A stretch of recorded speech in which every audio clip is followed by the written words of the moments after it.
Neanche con una pistola hanno buttato giù mio marito, ci urla dalla finestra della sua casa di Colfosco, Susegana, la moglie di Gregory Malacarne, il 29enne ferito gravemente dal suocero Alex Lucchesi, 52enne di origine Sinti, residente a Fossaltamaggiore, tuttora uccel di bosco. A cercarlo senza soluzione di continuità tra Marca, Venezia e Friuli sono i militari dell'Arma che fin da subito hanno cristallizzato la scena del crimine, un tentato omicidio all'ingresso di una gelateria nel cuore di Chiarano in pieno giorno, con dei colpi esplosi mentre il genero era di spalle accanto a moglie e figlioletti. Malacarne, dalla terapia intensiva, è stato portato in area chirurgica. Dopo una delicata operazione, la pallottola si trovava vicino alla spina dorsale. Signora, le posso chiedere come sta suo marito?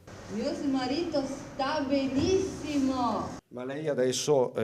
Fiore, mio marito sta benissimo. Mentre la caccia al 52enne pregiudicato per rapine e furti aperta potrebbe essersi nascosto da amici e parenti, nei guai seri sono finiti il figlio Donovan Locato e la compagna di quest'ultimo, Deborah Polato, pordenonese, 52 anni. I due sono stati fermati grazie al sistema Targa System mentre si trovavano tra San Donaice e Salto, il primo a bordo della Seat rossa usata dal padre per l'agguato, la seconda su una Fiat Panda di sua proprietà, al cui interno è stata ritrovata una pistola Glock con matricola a brasa perfettamente compatibile con quella usata da Lucchesi. La donna è stata arrestata per porto abusivo d'arma, su entrambi il sospetto, quasi una certezza di favoreggiamento a vario titolo, e bossoli di calibro 9 sono stati rinvenuti anche all'esterno della casa di Colfosco, dove la furia di Alex Lucchesi sarebbe iniziata la notte prima dell'imboscata alla gelateria. A parlare di una notte concitata gli stessi residenti, Pietro e Stefano Zamuner, padre e figlio, sono i dirimpettai.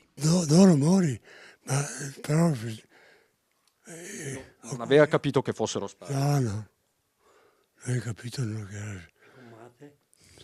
Pareva colpi... Perché comunque batteva sulla lamiera. Ho sentito che le gomme sgomavano sul chielino, sulla ghiaia. Quindi lei ha sentito delle auto sgommare. L'auto sgommare sulla ghiaia, non sull'asfalto. Dove si trova il 52enne è stato portato in qualche stazione dai congiunti, improbabile abbia valicato il confine e resta giallo anche sul movente. Di certo i rapporti familiari erano tesissimi. La figlia di Lucchese, moglie della vittima, proferisce insulti irripetibili nei confronti dei congiunti, anche della madre. Per il momento non si tralascia nessuna pista.